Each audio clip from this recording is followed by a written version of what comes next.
Mesdames, Messieurs, bonsoir et bienvenue dans ce journal. Dans l'actualité, les examens de sortie à l'enseignement technique débutent mardi sur toute l'étendue du territoire. Les autorités du ministère ont fait l'annonce. C'était à l'occasion d'une conférence de presse animée par le secrétaire général du département qui en a profité pour partager quelques grandes annonces, entre autres l'organisation des examens pour tous les candidats uniquement que dans des centres publics et les réformes dans l'établissement des PV des candidats. Compte rendu, Thierno Ousmane Diallo.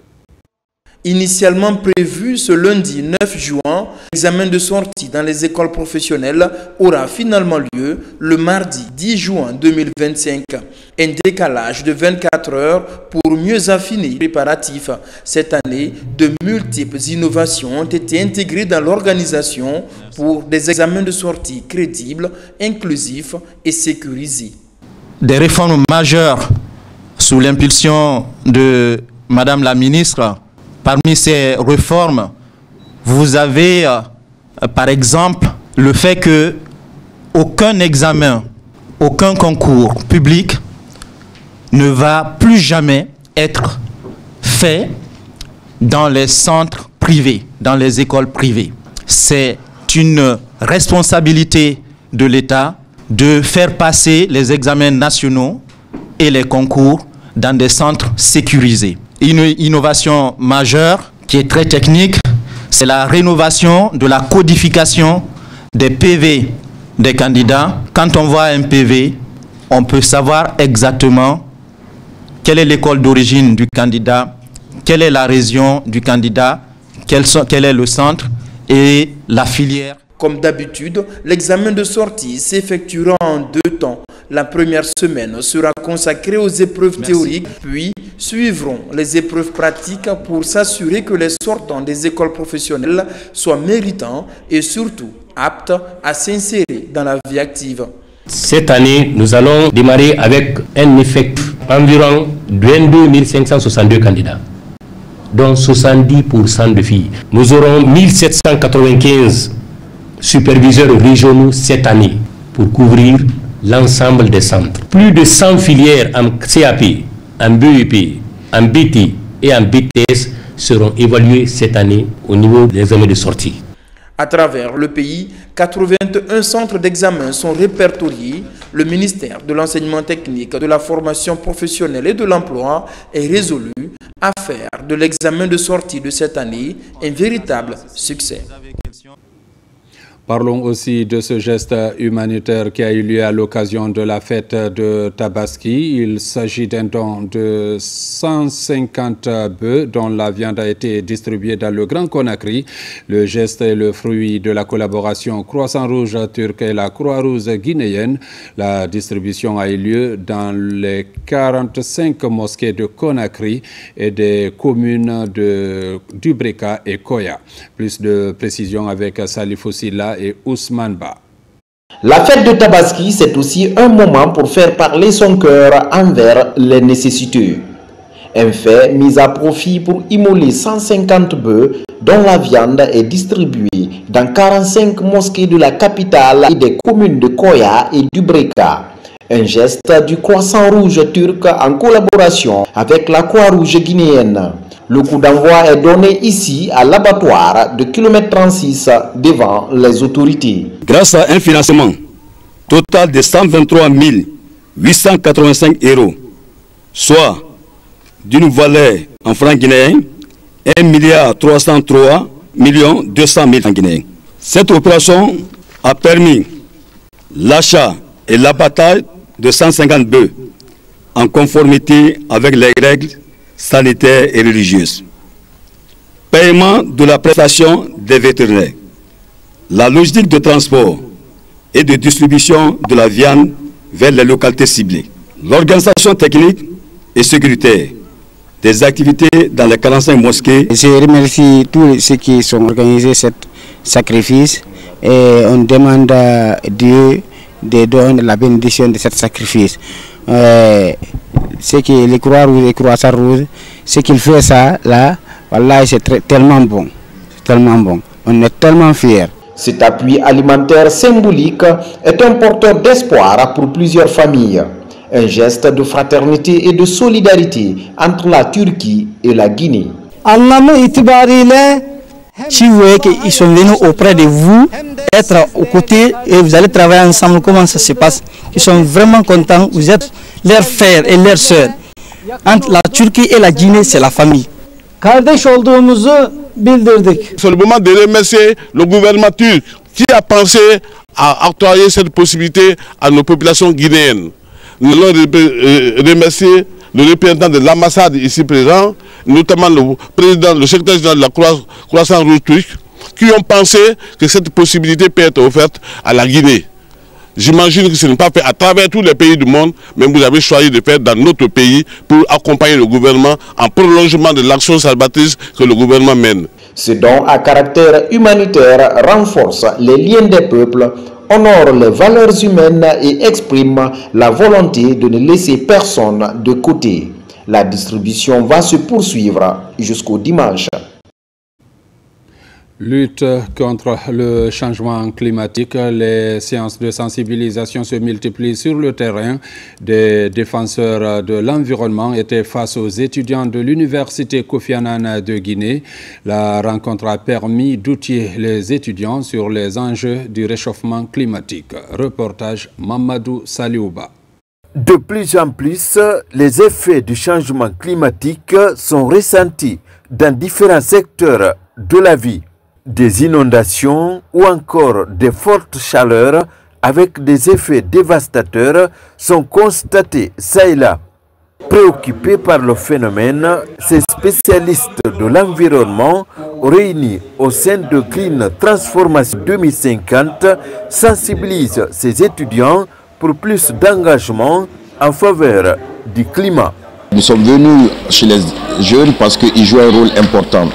D'abord, l'accord de Paris reconnaît le rôle des acteurs non étatiques, la jeunesse, dans la lutte contre les changements climatiques. Mais nous sommes venus pour insinuer et puis stimuler une discussion pour s'intéresser au changement climatique, co-construire ensemble, apprendre de façon réciproque ce que nous savons des changements climatiques et comment eux ils ressentent. Pendant plusieurs heures, ces spécialistes de l'environnement ont tour à tour abordé les actions dévastatrices de la nature avant d'interpeller ces jeunes sur leur rôle dans la protection de l'environnement.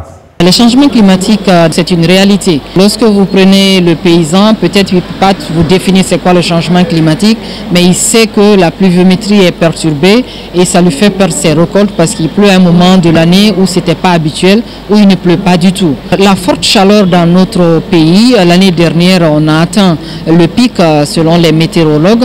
Tout cela, ce sont les effets des changements climatiques. Nous estimons qu'il faut identifier les secteurs émetteurs justement de ces gaz à effet de serre afin que nous puissions proposer des mesures appropriées relatives à la réduction effective de ces émissions de gaz à effet de serre. La protection des populations les plus vulnérables aux effets du dérèglement climatique est une préoccupation non seulement des nouvelles autorités guinéennes mais également du ministère de l'Environnement. Déterminés à jouer pleinement leur partition dans la lutte contre le réchauffement climatique, les membres de Clean Transformation 2050 comptent multiplier les séances de sensibilisation pour limiter les effets du changement climatique.